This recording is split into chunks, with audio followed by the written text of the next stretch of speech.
Hello guys, welcome to futures copy. तो आज हम पढ़ेंगे रिन्यूएबल एनर्जी रिसोर्स की unit 1 introduction and solar cells. इसमें देख लेते हैं हम कौन कौन सी चीज़ें हम पढ़ने वाले हैं। पहले हम देखेंगे various non conventional energy resources, फिर हम देखेंगे availabilities of non conventional energy resources, classification of non conventional energy resources, relative merits and demerits, theory of solar cells, solar cell materials, solar cell array, solar cell power plant और limitation. तो ये सब topics हम cover करने वाले हैं। तो चलिए शुरू करते हैं। Conventional energy resource. तो कन्वेंशनल एनर्जी रिसोर्स क्या होते हैं? It is also known as non renewable energy resource. तो इसको नॉन रिन्यूएबल एनर्जी रिसोर्स भी बोलते हैं। ये वो सोर्स ऑफ एनर्जी होती है जो एग्जॉस्टेबल होती है, मतलब कि इसको रिप्लेस नहीं किया जा सकता अगर एक बार यूज कर लिया तो। एग्जाम्पल हो गया coal, petroleum products, natural gas. Characteristic क्या है कि लिमिटेड सप्लाई है, कि ये खत्म हो जाता है अगर एक बार हमने इसको यूज कर लिया। दूसरा है इन्वायरमेंटल इम्पैक्ट, कि हमारे इन्वायरमेंट को हार्म पहुंचाते हैं। तीसरा है लॉन्ग टाइम यूसेज, कि पीपल इसको बहुत समय से यूज करते आ रहे हैं, तो हमें ग्रीनर ऑप्शन भी यूज करने चाहिए। आगे देख लेते हैं हम नॉन कन्वेंशनल एनर्जी रिसोर्स ये क्या होता है। इसको रिन्यूएबल एनर्जी रिसोर्स बोलते हैं। ये वो सोर्स ऑफ एनर्जी है जो इनएग्जॉस्टेबल है, कि इसको हम यूज कर सकते हैं एनर्जी प्रोड्यूस करके बार बार एक फॉर्म से दूसरे फॉर्म में। एग्जाम्पल हो गया इसका sun, water, animal dung, agro waste. इसकी कैरेक्टरिस्टिक क्या है कि इनएग्जॉस्टेबल है, कि ये खत्म नहीं होता, लॉन्ग टाइम सस्टेनेबल है, रिन्यूएबल है, कि नेचुरली रिन्यू होता रहता है टाइम के साथ साथ, इन्वायरमेंटल फ्रेंडली है, कि इन्वायरमेंट पे कम इम्पैक्ट डालता है अगर हम कन्वेंशनल सोर्स से कंपेयर करें तो चलिए शुरू करते हैं। Fossil fuel as a conventional energy resource.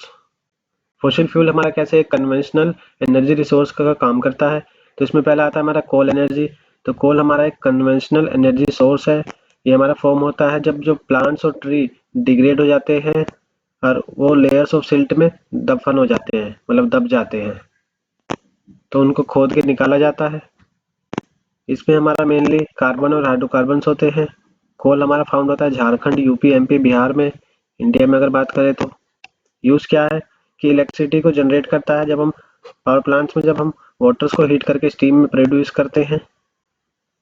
दूसरा कई इंडस्ट्री में हम कोल का यूज करते हैं प्लास्टिक और तार, सिंथेटिक फाइबर को हीट करने के लिए। फर्नेसेस को हीट करने में यूज होता है हमारा कोक, जो हमारे आयरन को मेल्ट करता है स्टील के प्रोडक्शन में। इन्वायरमेंटल प्रॉब्लम क्या है कि कंबशन हमारा कार्बन डाइऑक्साइड प्रोड्यूस करता है, जिसकी वजह से ग्लोबल वार्मिंग बढ़ती है। सल्फर डाइऑक्साइड का इमिशन होता है कोल कंबशन से, जिसकी वजह से एसिड रेन होती है। दूसरा हमारा नेचुरल गैस। तो नेचुरल गैस हमारा फॉर्म होता है जब डेड एनिमल्स और प्लांट्स पृथ्वी के अंदर दब जाते हैं, उनका डिकम्पोजिशन हो जाता है। इसमें मेनली हमारा मीथेन होता है, जिसमें स्मॉल अमाउंट प्रोपेन और इथेन का होता है। नेचुरल गैस जो होती है हमारी क्लीनेस्ट फॉसिल फ्यूल है। यूज क्या है नेचुरल गैस का? तो नेचुरल गैस को हम एक डोमेस्टिक और इंडस्ट्रियल फ्यूल की तरह यूज करते हैं। ये हमारा थर्मल पावर प्लांट में यूटिलाइज होता है इलेक्ट्रिसिटी जनरेशन के लिए। एडवांटेज क्या है कि कैलोरीफिक वैल्यू इसकी हाई होती है, बिना स्मोक के जल जाता है, और ट्रांसपोर्टेशन भी इसका आसान होता है पाइपलाइंस के थ्रू। तो चलिए आगे देखते हैं various sources of renewable energy के वेरियस सोर्स कौन कौन से हैं। पहला है सोलर एनर्जी। तो सोलर एनर्जी हमारा क्लीन होता है, चीप होता है, एबंडेंट होता है। ये हेल्प करता है ग्रीन हाउस इफेक्ट को, कि वो नॉन पोल्यूटिंग रहे। सोलर एनर्जी हमारा यूज करता है, डायरेक्ट कन्वर्ट करते हैं हम फोटोसिंथेसिस के थ्रू, और इलेक्ट्रिसिटी जनरेट होती है फोटोवोल्टिक और थर्मो इलेक्ट्रिक सिस्टम के थ्रू। जो सन का कंटिन्यूस फ्यूजन होता रहता है, जिसकी वजह से मतलब लार्ज अमाउंट में एनर्जी प्रोड्यूस होती है। अर्थ पे हमारी सोलर रेडिएशन किस रेट पे आती है? 3.7 इंटू 10⁻20 मेगावाट। तो जो एनर्जी इंटरसेप्ट कर रही है अर्थ पे, वो 1.85 इंटू 10⁻11 मेगावाट से इंटरसेप्ट करती है। ये सभी जितनी एनर्जी प्रोड्यूस होती है उनसे कई गुना ज़्यादा होती है। मेरिट्स क्या हैं सोलर एनर्जी के? कि एक नॉइसलेस ऑपरेशन है, इसमें कोई शोर शराबा नहीं होता, कम्पैक्ट होती है, कि इसमें स्पेसिंग बहुत कम हो चाहिए, इनिशियल कॉस्ट इसका कम होता है, और फ्यूल स्टोरेज की कोई ज़रूरत नहीं होती। डीमेरिट्स क्या है कि इनऑपरेबल ड्यूरिंग नाइट्स, कि रात के समय में इनऑपरेबल होती है कि हम इसको यूज़ नहीं कर सकते, या फिर क्लाउडी डे आ गया या फिर रेनी सीजन आ गया तो वहाँ पे जब सूरज ही नहीं उगेगा तो हम इसको यूज़ नहीं कर पाएंगे। Requires a large space for effective energy collection, अब एनर्जी हम कन्वर्ट तो कर पा रहे हैं लेकिन उसको स्टोर करने के लिए लार्ज स्पेस चाहिए, तो ये इसका डीमेरिट्स में आता है। दूसरा है बायोमास। बायोमास में क्या होता है कि जो ग्रीन प्लांट्स होते हैं वो सोलर एनर्जी को बायोमास में कन्वर्ट कर देते हैं फोटोसिंथेसिस के थ्रू। बायोमास हमारा आता कैसे है कि जब हम लकड़ी जलाते हैं, चारकोल को या एग्रीकल्चर वेस्ट या कोई भी काउ डंग या गार्बेज को, तो बायो एनर्जी हमारी निकलती है उससे। जो गाय का गोबर होता है उसके जो डंग मतलब वही उपले जो होते हैं क्या, या फिर कैटल डंग केक्स जो होते हैं उपले बोलते हैं उन्हें, वो हमारे फ्यूल्स की तरह यूज होते हैं रूरल एरिया में, लेकिन ये बहुत ही धुआं होते हैं और इनकी एफिशिएंसी बहुत कम होती है। मेरिट्स क्या है बायोमास की कि लोअर कॉस्ट है एनर्जी ऑब्टेन करने के लिए अगर फॉसिल फ्यूल्स की हम बात कर रहे हैं तो। दूसरा है कि एनर्जी का सप्लाई जो है कंटिन्यूस है क्योंकि प्लांट्स की ग्रोथ बढ़ती रहेगी। बायोमास की ग्रोथ जो होती है वो CO2 को एब्जॉर्ब कर लेती है, कंबशन में जो रिलीज हुई और ऑक्सीजन प्रोड्यूस करती है। डीमेरिट्स क्या है, वाटर एक्यूमुलेशन हो जाता है पाइपलाइंस में, उसमें पीरियडिक रिमूवल की जरूरत पड़ती है कि बार बार उसको साफ करना पड़ता है पाइपलाइन को। Inefficient design of gas appliances, उनका जो डिजाइन है वो इनएफिशिएंट है। तीसरा है सीजनल वेरिएशन आता है गैस प्रोडक्शन में, टेम्परेचर चेंजेस, जैसे टेम्परेचर चेंज होता है तो प्रोडक्शन में भी वेरिएशन आने शुरू हो जाते हैं। आगे देख लेते हैं हम हाइड्रो एनर्जी। तो हाइड्रो एनर्जी भी हमारी एक रिन्यूएबल सोर्स है इलेक्ट्रिसिटी जनरेशन के लिए। ये हमारी ऑब्टेन होती है जब पानी हमारा फॉल करता है, मतलब कहीं से गिर रहा है या फिर फ्लो कर रहा है तेजी स्पीड में। तो पोटेंशियल एनर्जी डैम में जो वाटर स्टोर्ड होता है वो हमारा मैकेनिकल में कन्वर्ट होता है और उसको हम इलेक्ट्रिकल एनर्जी में कन्वर्ट कर लेते हैं। फॉलिंग वाटर हो गया जो ग्रेविटी की वजह से तेजी से गिर रहा है, वो हाइड्रोलिक टर्बाइंस को रोटेट करता है जिसकी वजह से टर्बाइन में जो जनरेटर्स लगे हैं वो एनर्जी प्रोड्यूस करते हैं जिसकी वजह से इलेक्ट्रिसिटी जनरेट होती है।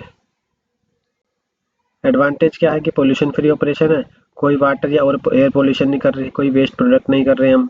लिमिटेशन क्या है कि इलेक्ट्रिसिटी जनरेशन की वजह से पोल्यूशन होता है और इकोलॉजिकल डिस्टर्बेंस भी होती है, इसमें फ्लडिंग बाढ़ आ सकती है और फ्लोरा और फौना को हार्म हो सकता है। आगे देख लेते हैं विंड एनर्जी।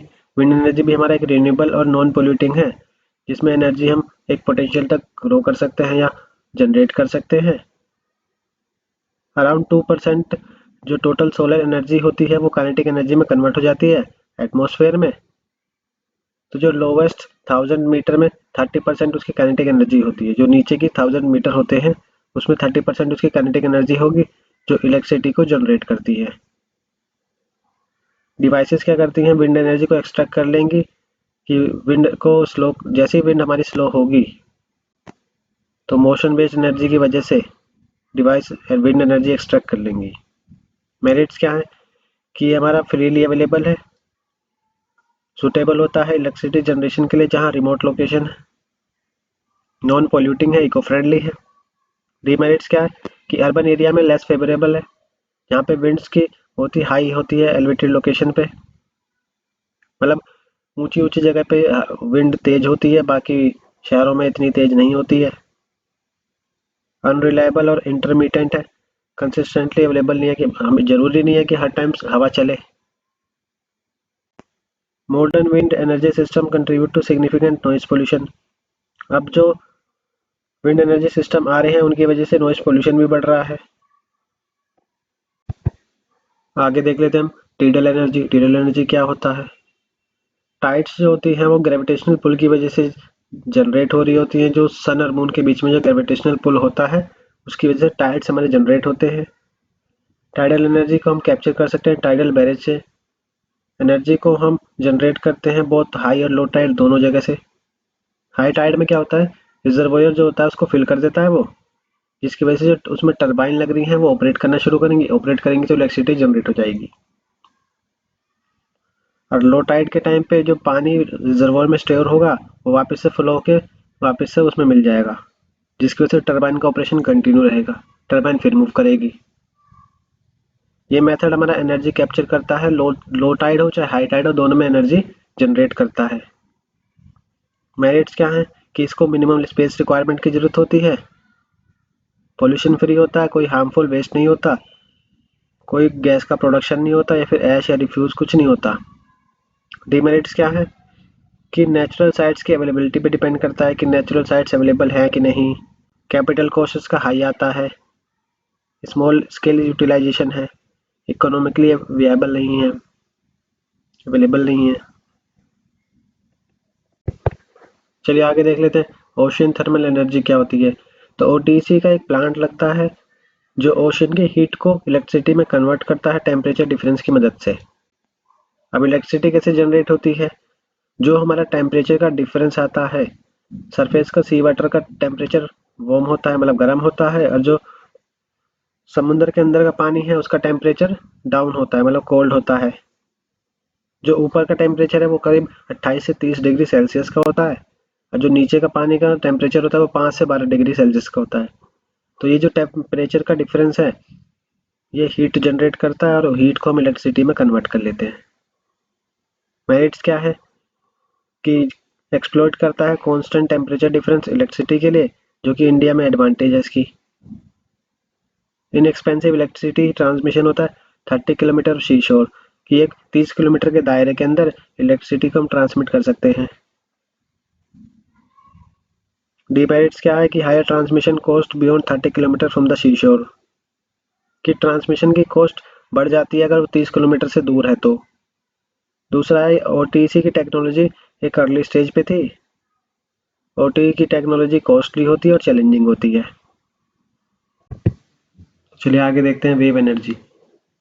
वेव एनर्जी क्या होती है। एनर्जी हमारी डिराइव होती है सी सरफेस के मोशन के अकॉर्डिंग और विंड वेव की फॉर्म में होती है।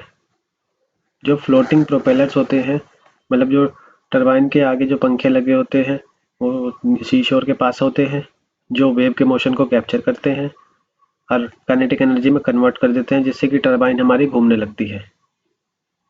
ये हमारा एक चीप, क्लीन और इनएग्जॉस्टेबल सोर्स ऑफ एनर्जी है। अब इसके मेरिट्स क्या हैं कि रिन्यूएबल होता है और कॉस्ट फ्री है, क्योंकि ओशन की एनर्जी सोर्स फ्री होती है। वेव का एक कंटिन्यूस पैटर्न होता है शॉर्ट इंटरवल के टाइम में।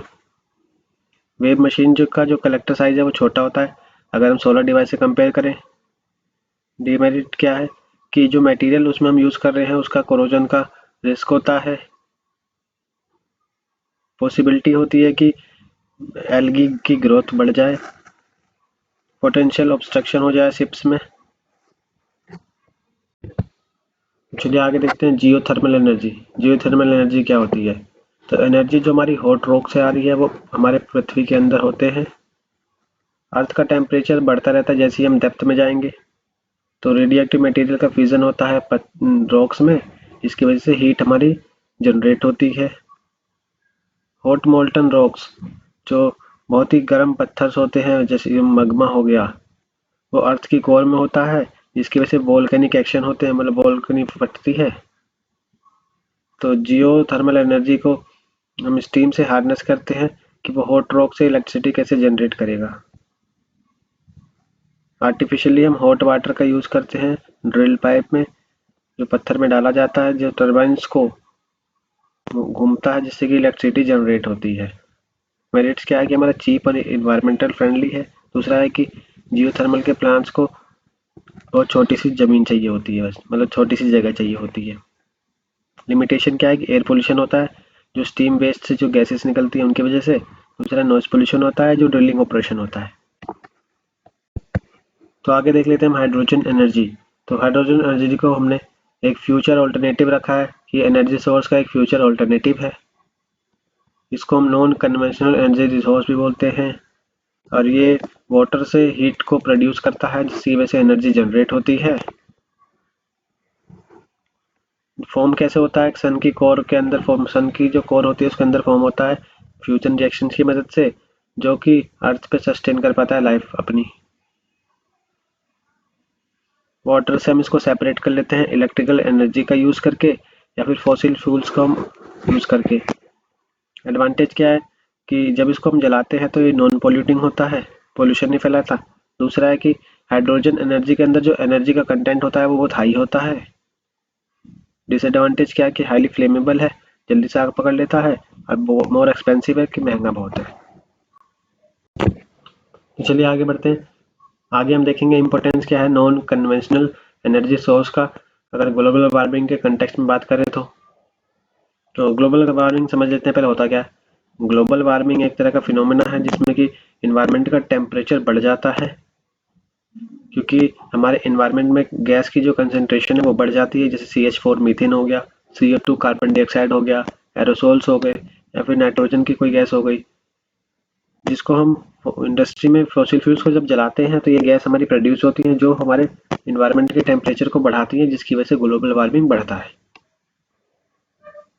तो नॉन कन्वेंशनल एनर्जी रिसोर्सेज जैसे कि सोलर एनर्जी हो गई, विंड हो गई, ओशन थर्मल हो गई, ये सब हमारी इको फ्रेंडली रिसोर्सेज हैं, और ये किसी भी तरह की पोल्यूटेंट या हार्मफुल गैस प्रोड्यूस नहीं करती, जैसे कि CO2 हो गया, CH4 हो गया, SOX हो गया, NOx हो गया। लेकिन हम कह सकते हैं कि नॉन कन्वेंशनल एनर्जी रिसोर्स जो है एक इम्पोर्टेंट रोल प्ले करती है ग्लोबल वार्मिंग के बढ़ाने में। ये हार्मफुल गैस तो प्रोड्यूस नहीं करती, लेकिन इन्वायरमेंट के टेम्परेचर को बढ़ा देती हैं। आगे देख लेते हैं prospects of non conventional energy sources in India. तो इसमें क्या क्या है, पहला इंडिया जो हैविली डिपेंड करता है फॉसिल फ्यूल्स पे, क्योंकि इसका एक ऑल्टरनेटिव सोर्स है, जैसे सोलर हो गया, विंड हो गया, बायोफ्यूल हो गया, या फिर स्मॉल हाइड्रो हो गया। इंडिया की रैंक 4th है ग्लोबली अगर हम रिन्यूएबल एनर्जी कैपेसिटी में बात करें। विंड हो गई, हाइड्रो हो गई, बायोमास हो गया, सोलर हो गया, ये सब इसके मेन सोर्स है, यहाँ से एनर्जी जनरेट हो रही है। इंडिया के पास इनॉर्मस बहुत ही ज़्यादा पोटेंशियल है, करीब 90,000 मेगावाट का, कि वो कमर्शियली सोर्सेज को यूज़ करके एनर्जी प्रोड्यूस कर रहा है। इंडिया हमारा टॉप 5 डेस्टिनेशन में आता है सोलर एनर्जी के लिए, जिसमें कि हमारा Jawaharlal Nehru national solar mission आता है, जिसने टारगेट किया था 20 गीगावाट 2022 में। विंड एनर्जी भी हमारा फास्टेस्ट ग्रोइंग सेक्टर है, जो करीब 15 गीगावाट कैपेसिटी होल्ड करता है। कोस्टल एरियाज जो हैं वो भी उनके पास भी बहुत तगड़ा पोटेंशियल है विंड डेवलपमेंट के लिए। ग्लोबली हमारा बायोमास में 4th रैंक है पावर जनरेशन के लिए, जिसमें हमने कि 773 मेगावाट कैपेसिटी इंस्टॉल किए हैं। बायोमास की पावर सिग्निफिकेंटली इन्वेस्टमेंट को अट्रैक्ट कर रही है, जिसकी वजह से 9 बिलियन यूनिट्स हमने जनरेट कर दिए हैं। एग्रीकल्चर का जो रेसिड्यू है वो भी हमारा करीब 16,000 मेगावाट का है, जो एक बढ़िया क्वालिटी का बायोमास जनरेट कर रहा है। स्मॉल हाइड्रो जो हमारा प्रेजेंट है वो भी एक अपॉर्चुनिटी है, जो करीब करीब 15,000 मेगावाट जनरेट कर रहा है। और ओवर 674 प्रोजेक्ट्स जो 2558.92 मेगावाट कैपेसिटी सेटअप कर रखे हैं, जो हमारे मोस्टली हिमालयन स्टेट में है, या फिर जहाँ पे कैनल्स हैं वहाँ पर हैं। तो चलिए आगे देखते हैं हम ministry of new and renewable energy, MNRE क्या होता है। तो जो ministry of new and renewable energy है, ये इंडिया की नोडल मिनिस्ट्री है, जिसमें न्यू और रिन्यूएबल एनर्जी मैटर्स आते हैं। इसका एम है कि हमें डेवलप करना है और डिप्लॉय करना है जो भी नई रिन्यूएबल एनर्जी आ रही है, जिससे कि जो कंट्री की एनर्जी नीड है उसको फुलफिल किया जा सके। अब इसमें क्रिएशन केस और मिनिस्ट्री कब कब आई है, तो पहला है हमारा commission for additional source of energy, CESC case, ये 1981 में आया। फिर हमारा department of non conventional energy source, DNES, हमारा 1982 में आया। फिर ministry of non conventional energy sources, MNES, ये भी 1992 में आया। फिर आगे ministry of non conventional energy source, MNES, जिसको रीनेम कर दिया गया था ministry of new and renewable energy, MNRE, 2006 में। तो जो न्यू और रिन्यूएबल एनर्जी का रोल था वो उसने बहुत ही सिग्निफिकेंस गेन किया इंडिया की एनर्जी सिक्योरिटीज के लिए। एनर्जी सेल्फ सफिशिएंसी एक प्रायोरिटी बन गई ऑयल शॉक से, जो 1970 में आया।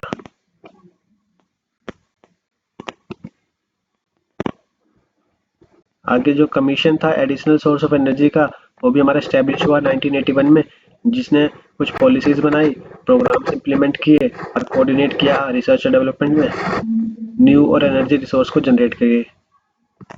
अब इसके मिशन क्या थे? तो इसमें एक मिशन है Jawaharlal Nehru national solar mission, जो 11 जनवरी 2010 को लॉन्च किया गया था प्राइम मिनिस्टर के द्वारा। इसका टारगेट था कि हमें 20,000 मेगावाट डिप्लॉय करना था सोलर पावर 2022 में। तो इस मिशन का कुछ एम था जो सोलर पावर जनरेशन को रिड्यूस करना चाहता था। पहला था लॉन्ग टर्म पॉलिसी थी, लार्ज स्केल डिप्लॉयमेंट गोल थे, एग्रेसिव R&D था, रिसर्च एंड डेवलपमेंट जो था, डोमेस्टिक प्रोडक्शन था, जो क्रिटिकल रॉ मटेरियल्स हैं या कंपोनेंट्स या उसके प्रोडक्ट्स हैं, एज अ रिजल्ट जिससे कि हम अचीव कर पाए टैरिफ पैरिटी बाय 2022। मिशन का जो फोकस था कि हमें क्रिएट करना है और इनेबल करना है कि जो पॉलिसी फ्रेमवर्क है वो स्टैब्लिश हो जानी चाहिए इंडिया में, जो ग्लोबल लीडर की तरह काम करेगी सोलर एनर्जी में। चलिए आगे देख लेते हैं classification of energy resources. Energy resource का क्लासिफिकेशन किस किस में? तो मेनली दो होता है, प्राइमरी एनर्जी रिसोर्स और सेकेंडरी एनर्जी रिसोर्स। तो प्राइमरी में क्या होता है? वो रिसोर्स जो हमारे इन्वायरमेंट से ऑब्टेन हो रहे हैं, जैसे फॉसिल फ्यूल हो गया, सोलर एनर्जी हो गई, हाइड्रो एनर्जी हो गई, टिडल एनर्जी हो गई। अब ये रिसोर्स हमारी फर्दर क्लासिफाइड है। पहला हमारा कन्वेंशनल एनर्जी रिसोर्स और non conventional energy resource. Conventional में हमारा एग्जांपल हो गया थर्मल पावर, नॉन कन्वेंशनल में हो गया wind energy, geothermal, ocean energy, solar energy, tidal energy. दूसरा आता है हमारा रिन्यूएबल और नॉन रिन्यूएबल। रिन्यूएबल में क्या आता है? वो सोर्स जो हमारे कंटिन्यूसली प्रोड्यूस हो रहे हैं नेचर में और ये हमारे इनएग्जॉस्टिबल होते हैं, खत्म नहीं होते। एग्जांपल हो गया would, wind energy, biomass, biogas, solar energy. Non renewable क्या हो गया कि हमारे फाइनाइट होते हैं और एग्जॉस्टिबल होते हैं, कि एक बार यूज कर लिया तो दोबारा यूज नहीं कर सकते। एग्जांपल कोल, पेट्रोलियम। आगे देखते हैं दूसरा क्या होता है, सेकेंडरी एनर्जी रिसोर्स। ये एनर्जी रिसोर्स जो हमारे नेचर से नहीं प्रोड्यूस हो रहे या फिर अकर नहीं हो रहे, लेकिन ये प्राइमरी एनर्जी रिसोर्स से डिराइव होते हैं। जैसे हमारी इलेक्ट्रिकल एनर्जी जनरेट होती है जब हम कोल को बर्न करते हैं। हाइड्रोजन ऑब्टेन होता है जब हम हाइड्रोलिसिस करते हैं वाटर का। तो चलिए आगे देख लेते हैं हम एडवांटेज क्या है नॉन कन्वेंशनल एनर्जी रिसोर्स की। तो पहला है कि जो रिन्यूएबल एनर्जी है वो बहुत ज़रूरी है नेशन को डेवलप करने के लिए, जो एक इकोनॉमिक पे इम्पैक्ट डालती है। It's use can conserve foreign exchange and generate local employment. अगर हम रिन्यूएबल रिसोर्स का यूज कर रहे हैं तो फॉरेन एक्सचेंज कंजर्व होते हैं कि हम फॉरेन में एक्सचेंज कर पाए एनर्जी के बदले पैसे, ऐसा कुछ, और लोकल एम्प्लॉयमेंट जनरेट कर पाए। रिमोट एरिया में कंपटीशन बढ़ गया है जिसमें कि हाई ट्रांसमिशन कॉस्ट बढ़ गया है और अबंडेंट हो गया है बायोमास, हाइड्रो और जियोथर्मल रिसोर्सेज। फ्लेक्सिबल और मॉड्यूलर है, जो कन्वर्जन टेक्नोलॉजी है वो फ्लेक्सिबल है और मॉड्यूलर है, जो अलाउ करती है कि हम रैपिड डेवलप कर जाएं और कैपेसिटी है अच्छी खासी। साइंटिफिक और टेक्नोलॉजिकल एडवांसमेंट होती है जो इकोनॉमिक रेंज को बढ़ा के रख देती है, जो भी रिन्यूएबल एनर्जी के एप्लीकेशंस हैं। इंटरनेशनल डिसीजन मेकर्स हैं जो जिन्हें पता है कि इफेक्टिव प्लानिंग कैसे करनी है जिससे कि डेवलपमेंट को बढ़ाया जा सके। आगे देख लेते हैं लिमिटेशन क्या है नॉन कन्वेंशनल एनर्जी रिसोर्स की। लिमिटेशन क्या है? तो लिमिटेड डॉक्यूमेंटेशन होता है और डेटा होता है, अनक्लियर प्रायोरिटीज होती हैं और वीक इंस्टीट्यूशन की वजह से रिन्यूएबल एनर्जी की प्रोग्रेस रुक गई है। Insufficient financing policy, hinder commercialisation. अब फाइनेंशियल पॉलिसीज भी नहीं है, वो भी कम है, जिसकी वजह से कमर्शलाइजेशन नहीं हो पा रहा है। टेक्निकल और इकोनॉमिक अनसर्टेनिटीज आ गई है, कॉस्ट बढ़ गया है और एनर्जी प्लानर्स जो है वो एक चैलेंज बन गया है। क्वालिफाइड पर्सनल की कमी है, inadequate donor coordination limits information exchange on project outcomes। जो कोऑर्डिनेट्स कर पाए उन डोनर्स की कमी है जिसकी वजह से इंफॉर्मेशन एक्सचेंज में लिमिट हो गई है कि कुछ बंदे ही कर पा रहे हैं। तो चलिए आगे बढ़ते हैं, आगे हम पढ़ेंगे सोलर सेल्स। सोलर सेल्स क्या होते हैं? तो फोटोवोल्टिक एनर्जी क्या होती है? फोटोवोल्टिक एनर्जी में हम जो सनलाइट होती है उसको हम इलेक्ट्रिकल एनर्जी में कन्वर्ट करते हैं फोटोवोल्टिक सेल का यूज करके, जिसको सोलर सेल कहते हैं। सोलर सेल हमारा सॉलिड स्टेट इलेक्ट्रॉनिक डिवाइस है जो सोलर रेडिएशन को कन्वर्ट करता है डायरेक्टली इलेक्ट्रिसिटी में। सनलाइट जो होती है वो सेल को हिट करती है डायरेक्टली, जिसकी वजह से इलेक्ट्रॉन रिलीज होता है, जिसकी वजह से इलेक्ट्रॉन में इम्बैलेंस हो जाता है। जब हम इसको वायर से कनेक्ट करते हैं, जो इलेक्ट्रिक करंट का फ्लो है वो सेल नेगेटिव से पॉजिटिव साइड में फ्लो होना शुरू हो जाता है। यही इंडिविजुअल सोलर सेल्स को हम एक साथ अरेंज करके एक एरे में लगा देते हैं। आगे हम देख लेते हैं solar cell material. Solar cell के मटेरियल्स कौन कौन से होते हैं। तो सोलर सेल हमारा मटेरियल से मिलकर बना होता है, जिसमें हमारा सिलिकॉन होता है जो प्राइमरी चॉइस है, जिसमें 90% एप्लीकेशन में सिलिकॉन का यूज करते हैं। मटेरियल सिलेक्शन डिपेंड करता है बैंड एनर्जी गैप पे, एफिशिएंसी पे और कॉस्ट कंसिडरेशन पे। तो जो मैक्सिमम एफिशिएंसी जो बैंड गैप में एनर्जी में अचीव होती है उसकी एक रेंज है 1.12 इलेक्ट्रॉन वोल्ट से 2.3 इलेक्ट्रॉन वोल्ट। अब मटेरियल्स तो हमारे कई सारे, चाहे एल्यूमिनियम हो गया, सिलिकॉन हो गया, एल्यूमिनियम एंटीमोनाइड हो गया, कैडमियम टेलोराइड हो गया, जिंक टेलोराइड हो गया, कैडमियम सल्फाइड हो गया, ये हमारे सोलर सेल्स के लिए सूटेबल है। अब स्मॉल एनर्जी गैप वाला अलाउ करेगा कि सोलर का स्पेक्ट्रम ज़्यादा हो, इसकी वजह से फोटोन जो प्रोड्यूस हो रहे हैं वो एनर्जी जो उन्हें ज़्यादा चाहिए इलेक्ट्रॉन को, कि वो बैंड गैप में जंप कर पाए। तो चलिए आगे देख लेते हैं principle of solar photovoltaic. Principle क्या है इसका, कि जो सोलर फोटोवोल्टिक है वो सोलर रेडिएशन को यूटिलाइज करता है इलेक्ट्रिकल एनर्जी जनरेट करने के लिए एक डिवाइस की मदद से, जिसको फोटोवोल्टिक सेल या सोलर सेल कहते हैं। सोलर सेल में हमारा सेमीकंडक्टर का मटेरियल लगा होता है, जैसे कि सिलिकॉन हो गया या फिर गैलियम आर्सेनाइड हो गया। सेमीकंडक्टर्स जैसे कि सिलिकॉन और गैलियम आर्सेनाइड ये इलेक्ट्रॉन्स को अलाउ करते हैं कि वो फ्रीली मूव कर पाए जब एक्स्ट्रा एनर्जी सप्लाई कर रहे हैं हम। तो ये प्रॉपर्टी इनेबल करती है कि सेमीकंडक्टर को करंट को कंडक्ट करा पाए, जनरेट करा पाए, जिसकी वजह से एक बेसिक प्रिंसिपल की तरह काम करता है कि सोलर सेल जो कैसे वर्क करेगा कि वो पावर को जनरेट कर पाए।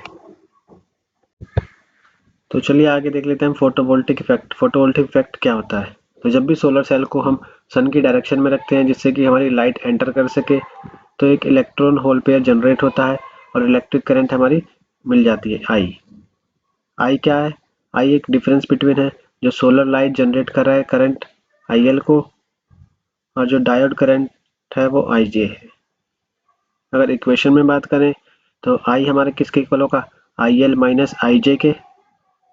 और आई जे क्या है हमारा, आई जे हमारा इक्वल होगा I nought exponential of E V upon K T minus 1, जहाँ पे हमारा आई नोट है सेचुरेशन करंट, ई है हमारा इलेक्ट्रॉनिक चार्ज, टी है हमारा एब्सोल्यूट टेम्परेचर, के है हमारा बोल्ट्जमैन कांस्टेंट जिसकी वैल्यू 1.38 इंटू 10 की पावर माइनस 23 जूल पर केजी होता है।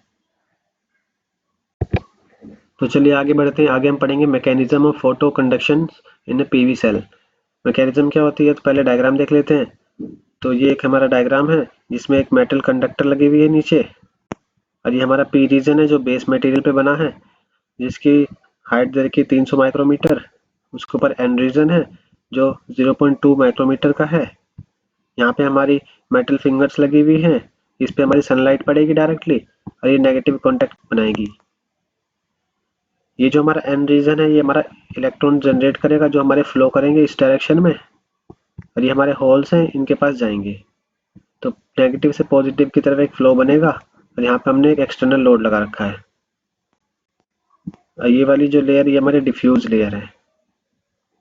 एक बार इसकी थ्योरी देख लेते हैं क्या कहता है, कि पीएन जंक्शन में जब फोटॉन्स हमारे ऑब्जर्व हो जाएंगे तो फ्री इलेक्ट्रॉन्स जो एन साइड पे होंगे वो पी साइड की तरफ मूव करेंगे, और जो होल्स होंगे पी साइड के वो एन साइड की तरफ मूव करेंगे। तो एक फ्लो ऑफ कम्युनिकेशन या फ्लो ऑफ डायरेक्शन बन जाएगा, जिसकी वजह से एक इलेक्ट्रिक फील्ड जनरेट होगी एन रीजन से पी रीजन की तरफ, यहाँ जो हमने देखा था ये।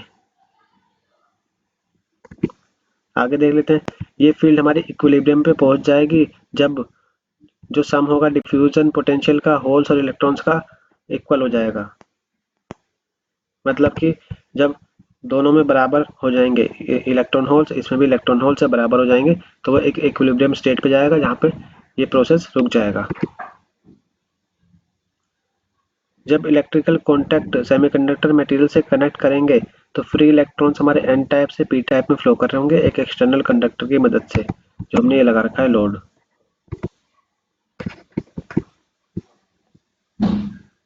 ये फ्लो हमारा एक इलेक्ट्रिक करंट जनरेट कर रहा होगा, इसके बेसिस पे फोटोवोल्टिक कन्वर्जन के बेसिस पे। ये जो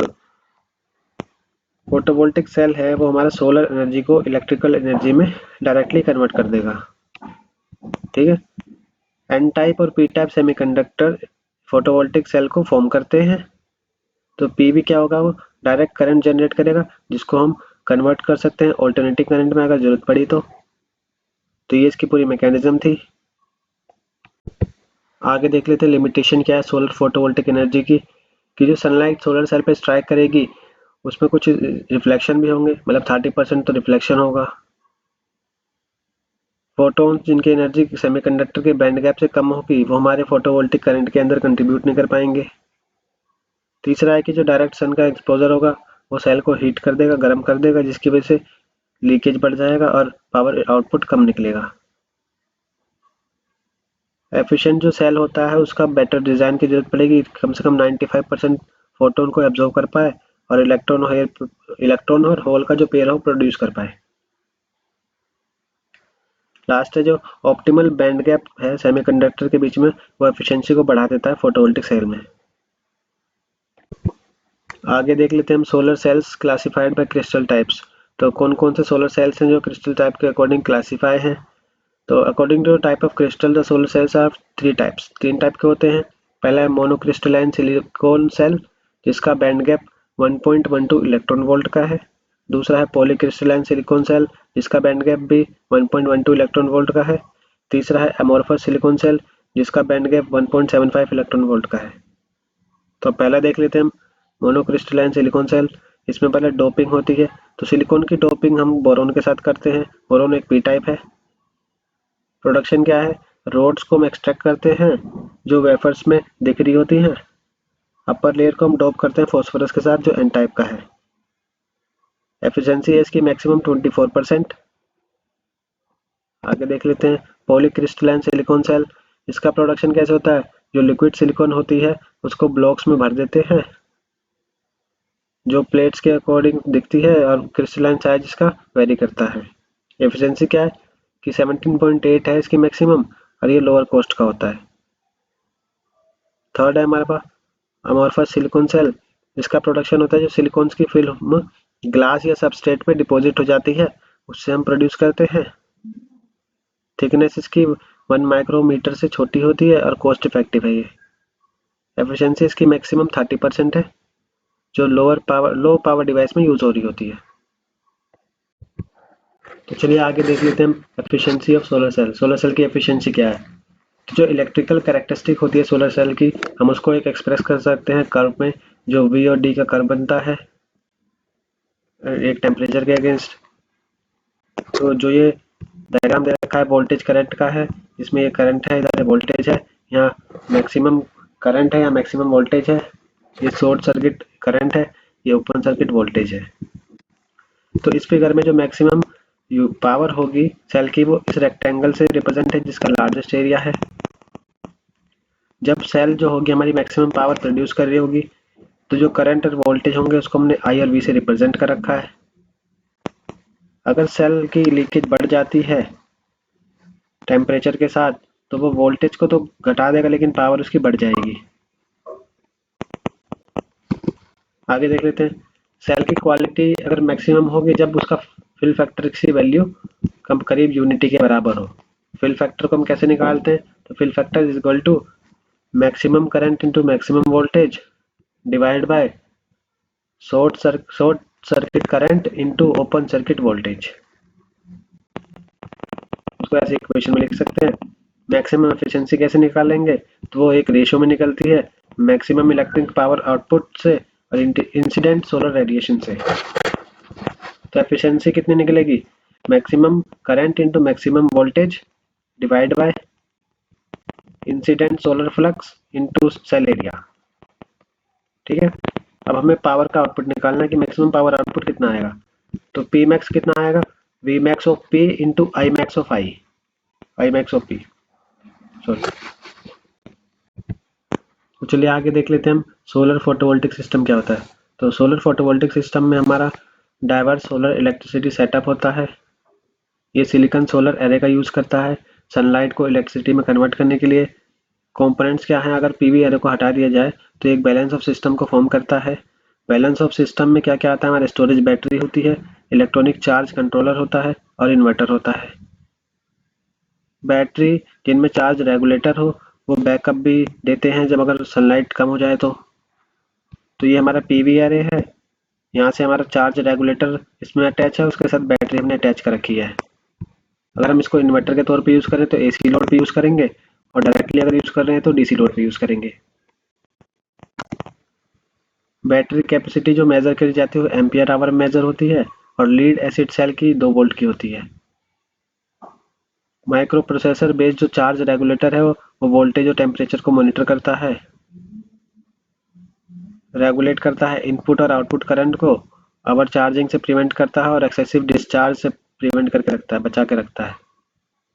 इन्वर्टर जो होगा वो डीसी पावर को कन्वर्ट कर रहा होगा बैटरी में से या पीवी एरे से एसी पावर में, डीसी को एसी में कन्वर्ट कर रहा होगा बैटरी का यूज़ करके। इन्वर्टर्स के फीचर्स होंगे कि वो ऑटोमेटिक स्विच ऑफ हो जाए अगर लो हो रहा है, और हाई हो जाए अगर एरे का वोल्टेज हाई हो रहा है तो। इन्वर्टर एक सेफ गार्ड की तरह काम करता है अगर ओवरलोडिंग हो रही है या फिर शॉर्ट सर्किटिंग हो रही है तो। चलिए आगे देख लेते हैं solar cell array. Solar cell array क्या होता है? तो solar cell are strung in series. अगर सोलर सेल को हम एक सीरीज में लगा दें तो वो एक सोलर मॉड्यूल या एरे फॉर्म करते हैं। एरे को हम ट्रैक कर सकते हैं और फिक्स कर सकते हैं एक जगह पे। ट्रैकिंग एरे हमारा मैकेनिकली होता है, जो सन को फॉलो कर रहा है कि सन की डायरेक्शन की साइड है उस साइड वो उसको फॉलो करेगा। ट्रैकिंग एरे क्या होता है? आइसोलेशन को बढ़ा देता है कि वो परपेंडिकुलर होता है सन की एरे लाइन में, परपेंडिकुलरली सन की डायरेक्शन में लगा होता है। इन्हें जरूरत होती है मूवमेंट मैकेनिज्म की, और ये बहुत ही कॉम्प्लेक्स होते हैं फिक्स्ड एरे से। फिक्स्ड एरे में क्या होता है कि ईस्ट वेस्ट डायरेक्शन में हम उसको ओरिएंट करते हैं और उसको एक एंगल पे रखते हैं लैटिट्यूड के साइड पे। अब एरे का डिजाइन हमारा 2 क्लास में होता है, पहला है फ्लैट प्लेट एरेज, दूसरा है कंसंट्रेटिंग एरे। चलिए देख लेते हैं। तो पहला है flat plate array. Flat plate array में क्या होता है, सोलर सेल्स को हम किसी एडेसिव मतलब जिससे चिपकाया जा सके उसे अटैच कर देते हैं सेमी रिजिड सबस्ट्रेट पे, जिससे कि क्रैकिंग को बचाया जा सके। ये हमारा डिराइव होता है स्पेस रिलेटेड फोटोवोल्टिक टेक्नोलॉजी से। कंसंट्रेटिंग एरे क्या होती है? इसमें हम सुटेबल ऑप्टिक्स का कंबाइन करते हैं, जैसे फ्रेंशियल लेंसेज हो गए, पैराबोलिक मिरर्स हो गए, सीपीसी हो गया, फोटोवोल्टिक सेल के साथ एरे में हम जोड़ देते हैं। हार्डवेयर डेवलपमेंट में ये नई टर्म्स हैं जिनका एक्चुअल इम्प्लीमेंटेशन तो बहुत कम ही होता है। तो चलिए आगे देखते हैं ऑटोनोमस सोलर पावर प्लांट क्या होता है। ये प्लांट को हम ग्रिड इंडिपेंडेंट भी बोलते हैं या स्टैंड अलोन पीवी सिस्टम बोलते हैं, जो करंट को सप्लाई करता है जिसमें ग्रिड के साथ कोई कनेक्शन नहीं होता। ये हमारा लोड सेंटर के पास लोकेट कर रहा होता है, और ये डेडिकेटेड होता है कि जितने भी इलेक्ट्रिकल लोड हैं गांव के या कम्युनिटी के, या स्पेसिफिक लोड आ रहा है तो उसको फुलफिल कर पाए। एनर्जी जो इसमें स्टोर होती है वो बहुत ही ज़्यादा हो सकती है, या एसेंशियल जितनी चाहिए उतनी ये जनरेट कर सकता है। ये मोस्ट रेलेवेंट होता है और सक्सेसफुल है रिमोट और रूरल एरिया में जहाँ पे ग्रिड सप्लाई की एक्सेस नहीं है। इसकी जो कैपेसिटी होती है सिस्टम की वो 10 वाट से लेके 100 किलोवाट की होती है। जो मेन कंपोनेंट है general stand alone solar power system का, उन्हें फिगर में शो कर रखा है। फिगर आगे देखेंगे अभी ये रहा। जो एमपीटीटी है वो वोल्टेज और करंट आउटपुट को सेंस करता है एरे की, और एडजस्ट करता है ऑपरेटिंग पॉइंट की, जिससे कि मैक्सिमम पावर को एक्सट्रैक्ट किया जा सके गिवन क्लाइमेटिक कंडीशन में। तो जो एमपीटी कंट्रोल है ये फीडबैक की तरह काम करता है। जो आउटपुट आएगा एरे का वो हम कन्वर्ट कर देंगे एसी में, वो लोड्स में हम भेज देंगे आगे। यहाँ पे आगे देख लेते हैं। जो एरे का आउटपुट है अगर एक्सिस में आ रहा है, लोड रिक्वायरमेंट से ज़्यादा आ रहा है तो हम उसको बैटरी चार्ज के लिए यूज़ कर लेंगे, कि यहाँ से जो भी आएगा अगर एक्सिस में आ रहा है तो उसको बैटरी चार्ज के लिए हम यूज़ कर लेंगे। अगर एक्सेस पावर अब भी है अवेलेबल, बैटरी मतलब मान लो पूरी चार्ज हो गई और पावर हमारी फिर भी बच रही है, तो हम उसमें डंप हीटर उसमें डाल के उसको ख़त्म कर देंगे। तो हम उसको डंप हीटर में यहाँ भेज के उसको धीरे धीरे ख़त्म हो जाएगी पावर। जब सन हमारा अवेलेबल नहीं होगा तो बैटरी सप्लाई करेगा लोड थ्रू इन्वर्टर के थ्रू। अब सन अवेलेबल नहीं है तो बैटरी पावर तो जनरेट नहीं होगा, तो जो बैटरी में हमारा स्टोर्ड है उसी को हम सप्लाई करेंगे एसी इन्वर्टर्स में, और वो आगे लोड्स के पास भेज देगा। जो बैटरी है वो डिस्चार्ज करी होगी डायोड डीबी, जो बैटरी को बचाएगा कि वो ओवरचार्ज ना हो जाए या फिर चार्ज और ऊपर न रह जाए। जो ये डीबी है ये बैटरी को बचा के रखता है कि बैटरी ओवरचार्ज ना हो जाए या फिर चार्जर जो है हमारा खुला ना रह जाए। जो एरे डायोड डी है जो ये वाला है, ये क्या करेगा, ये बैटरी से बचा के रखेगा सोलर एरे को, जिससे कि बैटरी हमारी बची रहे और डिस्चार्ज ना हो रात के समय में। अब एक मोड कंट्रोलर है जो सेंट्रल कंट्रोलर होता है पूरे सिस्टम का, जो यहाँ पे लगा हुआ है। ये हर चीज को कंट्रोल कर रहा है, इसके पास हर चीज का आउटपुट आता है, फीडबैक आता है। तो ये सिस्टम सिग्नल्स को कलेक्ट करता है और ट्रैक करता है कि जो चार्ज हो रहा है कि डिस्चार्ज हो रहा है, कौन सी स्टेट में है बैटरी। जो पावर जनरेट हो रही है उसको मैच करता है, लोड करता है और कमांड देता है चार्जर्स को और डंप हीटर्स को कि ऑन ऑफ ऑपरेशन कब करने हैं। ये मोड कंट्रोलर का सारा काम होता है। बैटरी भी देखता है, ये डंप लोड को भी यही देखता है, इसको कैसे कमांड देनी है, और फीडबैक भी यही देखता है। तो मोड कंट्रोलर इसका सेंट्रल कंट्रोलर की तरह काम कर रहा होता है। आई होप आपको समझ में आया होगा। आगे देख लेते हैं कंबाइन सोलर पावर प्लांट और हाइब्रिड पीवी सिस्टम। तो हाइब्रिड पीवी सिस्टम बहुत ही ज़रूरी है, सिस्टम है जो एटलीस्ट एक से ज़्यादा सोर्स एम्प्लॉय करता है या जनरेट करता है, जो दूसरे पीवी से अगर कंपेयर करें तो, जिससे कि जो इलेक्ट्रिकल पावर की डिमांड है उसको फुलफिल किया जा सके, उसको पूरा किया जा सके। जो अदर सोर्स हैं हमारे कंजंक्शन में जनरली यूज होते हैं पीवी सोर्स के साथ, हमारा डीजल जनरेटर हो गया, विंड जनरेटर हो गया, माइक्रो टर्बाइंस हो गए, फ्यूल सेल हो गए, इनका यूज करके होता है। जो हाइब्रिड पीवी सिस्टम है उसको हमने अलग तरीके से क्लासीफाई किया है, जो सोर्स पर डिपेंड करता है कि किस तरह का सोर्स हम यूज कर रहे हैं। जैसे पीवी विंड हाइब्रिड सिस्टम हो गया, पीवी डीजल हाइब्रिड सिस्टम हो गया, पीवी फ्यूल सिस्टम हो गया, हाइब्रिड सिस्टम हो गया। तो चलिए आगे बढ़ते हैं, आगे हम देखेंगे PV wind hybrid system.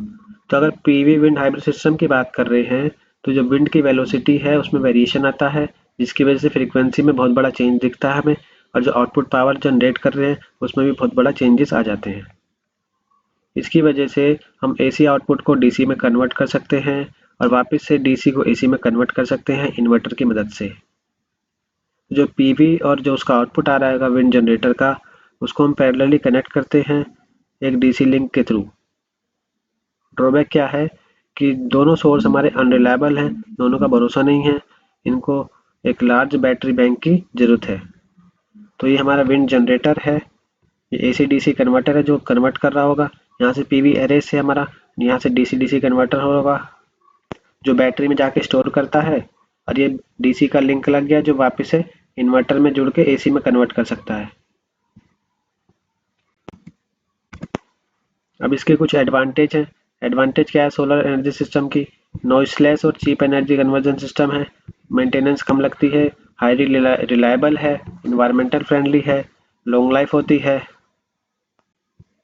Mobile loads को सुटेबल है, जैसे कार या बसेस में हम यूज़ कर सकते हैं, फ्यूल की रिक्वायरमेंट नहीं होती, ये सिस्टम हमारा रूरल रिमोट और आइसोलेटेड एरिया में सुटेबल है, मॉड्यूलरिटी होती है ऑपरेशन में, ये इनेबल करता है यूज़र को कि वो स्मॉल सिस्टम के साथ यूज़ करे और बाद में उसको एक्सपेंड कर सकते हैं।